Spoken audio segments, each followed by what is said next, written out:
Business is an infinite game, and when you play with a finite mindset, lots of people suffer, including the companies that they themselves are trying to build. That's the great irony. The great irony is the way you build great companies is with an infinite mindset. The way you build great companies is by prioritizing people before profit. The way you build great companies is will before resources.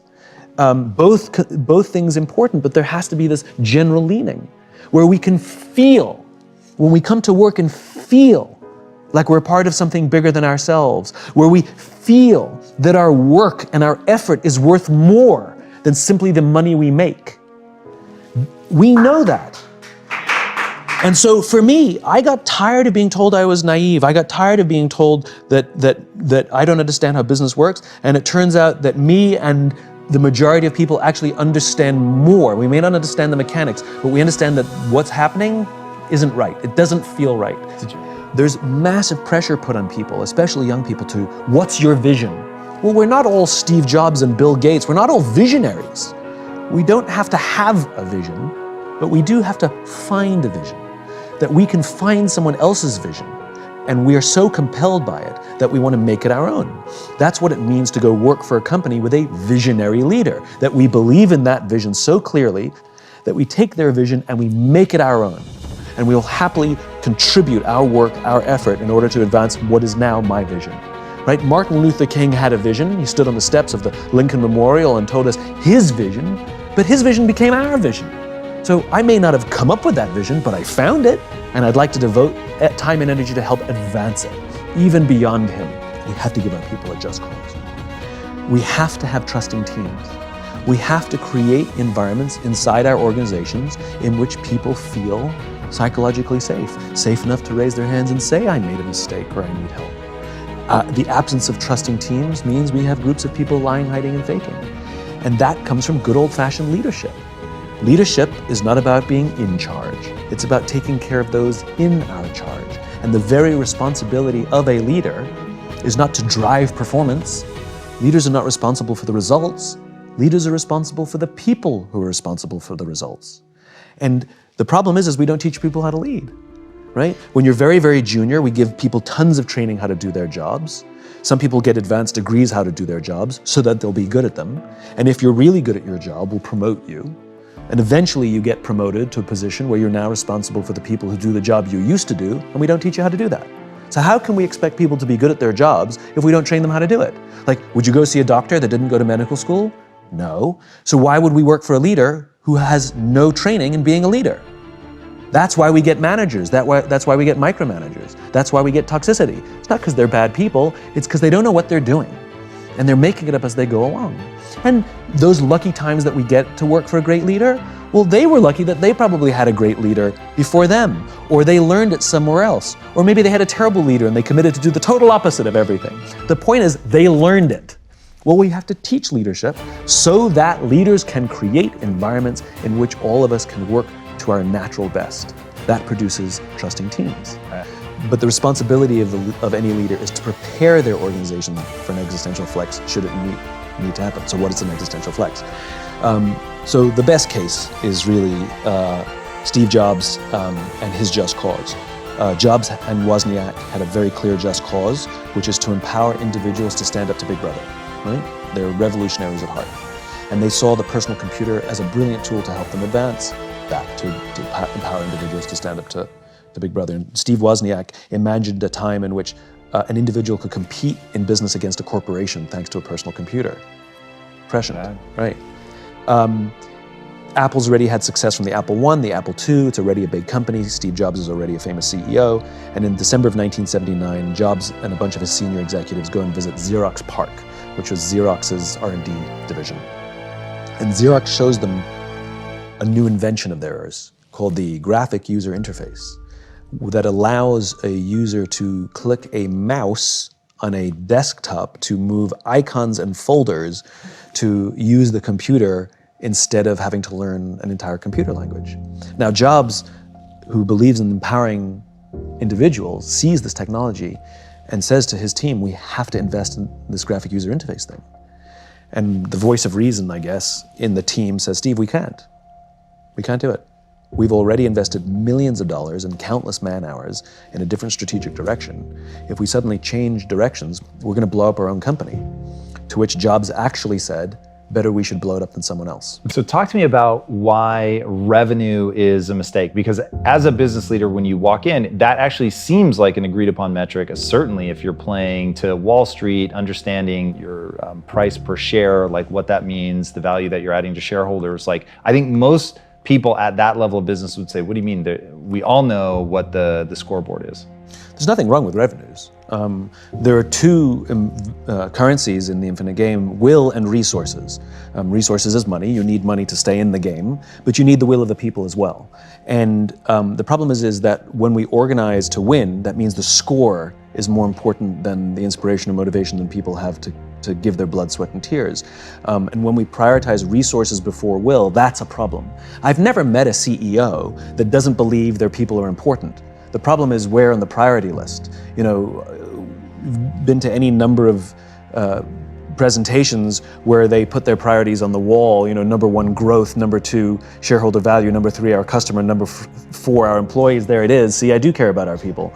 And the reality is, as social animals, we want to work for and we're willing to give our blood, sweat, and tears to leaders who understand that the balance of those two essential currencies, the balance of those two things is will has to come before resources.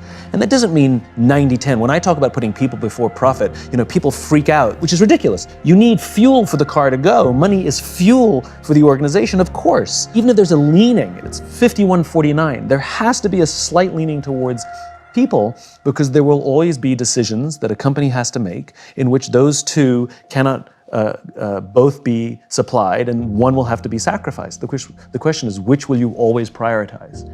Let me give you a hypothetical example to make my point. 2 CEOs. The first CEO says, our number 1 priority is growth. And of course our people are important, because if we take care of our people, we will meet and exceed our financial goals. Second CEO says, our number 1 priority is our people. And if we take care of our people, we will always meet and exceed our financial goals. Which one would you rather work for? I don't want to prioritize. I mean, it's obvious, right? It's obvious. So this is what it means to prioritize will over resources. It has, of course, money matters, but the people matter more. People who are willing to give their blood, sweat, and tears make for better, more profitable companies. People who are only there for their own selfish needs and would be willing to jump ship as soon as they get a better offer, they're not the best people to help build a company for the long term. We can throw money at people which will last for a while, and you can make a company look successful for a while, but it doesn't mean it can last. We can't judge a ship by how well the crew performs in calm waters. We judge a ship by how well the crew performs in rough waters. And the problem is in good times, we don't use all that extra money to take care of the people. You know, we use it to distribute, and then when hard times come, sometimes there's not enough padding, and the culture hasn't been fostered over that time. But that is the irony, which is when we lead with an infinite mindset, and the leaders that do lead with an infinite mindset have disproportionately more successful companies, more innovative companies, more profitable companies, all of which are strong enough to last for a very, very, very long time. And not because they just have the financial wealth to weather storms, but the company continues to grow and innovate and reinvent itself so that it's relevant in the face of new technology and changing tastes and politics in the world. So that is the great irony, but it has to be genuine, meaning to say that I care about my people because they're a means to an end. It's like we only like you because you help us make money. Makes us not only feel used, but that we're a mechanism for somebody else's success. Where when we say we care about our people and money is the mechanism by which we can take care of people, you know, the more money we make, the more we can take care of our people and serve our customers. It has a profound impact on our desire to give more. You know, running a business is the same as getting healthy. It's a lifestyle. Leadership is a lifestyle. An infinite mindset is a lifestyle. Right? So for example, you can't get healthy by going to the gym for 9 hours. It doesn't work, right? But if you go every single day for 20 minutes, you'll absolutely get into shape, 100%. But I don't know when, and it's different times for different people, right? And leading is the same thing. You can absolutely have fitness goals. You can absolutely have finite goals within the infinite context of being healthy. But there's a practice that you have to do. You have to get enough sleep. You have to go to the gym. You have to eat well. You have to protect your relationships, because healthy relationships really matter to our health. And you have to do all those things vigilantly. And if you miss your health goal, it's okay. You keep working at it and you will hit it. Business is the same. Who says that you have to meet this goal on this arbitrary date? Now, it helps to drive and it's good to have incentives, and we're very goal-oriented species. That's fine. But if we miss the thing, it's fine. We just keep working towards it. Like, they're guidance. They're not absolutes, because they're arbitrary dates and arbitrary numbers. And even if you do hit your fitness goal, you don't get to stop working out. You have to keep going for the rest of your life. Right? And this is what leading with an infinite mindset means. And this is part of the problem. When you have an infinite mindset, absolutely have the goals, but the trend matters more. How you get there matters as much, if not more. And we pay attention to that. So even if I hit my fitness goal, I'm eating better, I'm sleeping better, my relationships are great, I'm going to the gym. Yes, I missed my goal, but I know if I just keep going, I'll hit it. I'm getting healthier and healthier, right? I just got the timing wrong. And this is what we need to build into business, that infinite mindset. Yes, have the goals. Yes, have the ambitions. Yes, have the annual targets. If we miss them, as long as we're doing the right things, we have the right lifestyle to take us there, that's a much healthier way to live a life and a much healthier way to build an organization.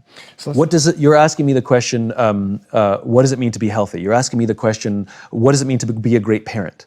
Like, I don't have 5 things to be a great parent, right? It's a lifestyle. And it comes number 1 with the commitment that I'm responsible for the life of another human being, the growth of another human being. The closest thing to leadership is parenting. You have to be an infinite student of parenting. You want to be a parent, you ask your friends, you ask your own parents, you join groups, you read magazines, you watch talks, whatever it is, you're constantly consuming how to deal with this constantly changing challenge of being a parent. And it's ups and downs and successes and failures. And that's what it is. Leadership is the same. Great leaders are students of leadership. No matter how achieved they may be, they're still learning. And it's a lifestyle. It's the lifestyle of what I need to do to look after people, which includes things like listening, learning how to give and receive feedback, learning how to have effective confrontations, how to discipline when necessary in a way that's constructive. Roam the halls, get to know people, learning what it means to ask somebody questions. How do you ask questions?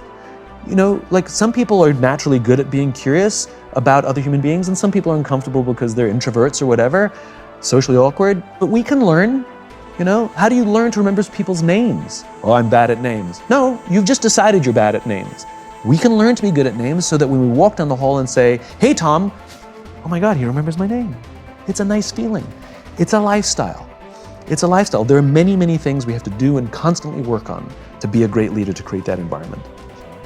Leadership is not about rank or authority. Leadership is taking responsibility for the people around us. And so anybody on any team, at any rank, at any level, can be a leader. The first choice is that we have to want to be. A dear friend of mine, Lieutenant General George Flynn from the Marine Corps, said that the first criterion to being a leader is you have to want to be one. So any of us can volunteer to be a leader. And that's what you do. You commit yourself to seeing that the people with whom we work on a daily basis love coming to work. They feel that someone's got their back. They feel supported. They feel that they have top cover. They feel someone cares about them as a human being, listens to them, knows their story, allows them to be themselves. We can be that leader. And what you start to see is those teams become really high performing. Those teams become super tight. And you start to hear rumors across the company because everybody wants into that team, because apparently it's a great team to work with, to work on. And before you know it, one of those people goes and moves to another team, and they take everything that they learn, as leadership has learned, and they do it for another team. And if we take that infinite mindset, then eventually the tail will wag the dog. And it doesn't matter if it's this CEO or another CEO, because we will outlast whoever's in charge right now, and that's the goal. We're doing this for the good of the organization, we're doing this for the good of the cause, right? And the tail can wag the dog. I always ask people the same thing, which is be the leader you wish you had. Become a student of leadership. Study it, read about it, watch things about it, practice it every day. Like, be a parent, like, join the movement means I'm going to take care of my team. Sometimes I'm in a leadership position and sometimes I'm not, and it doesn't matter. I'm going to practice leadership. If I'm a salesperson, If I work at the check-in counter of an airline, I'm going to take care of the people I work with. I'm going to take care of the customers as if they're my family.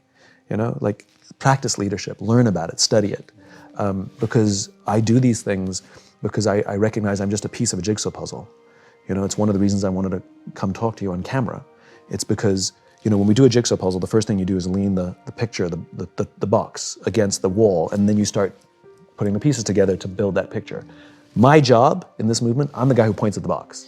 Right? I'm the one who's pointing at the picture, maybe pointing out a couple of the pieces and where they go, but I need lots of people to join me.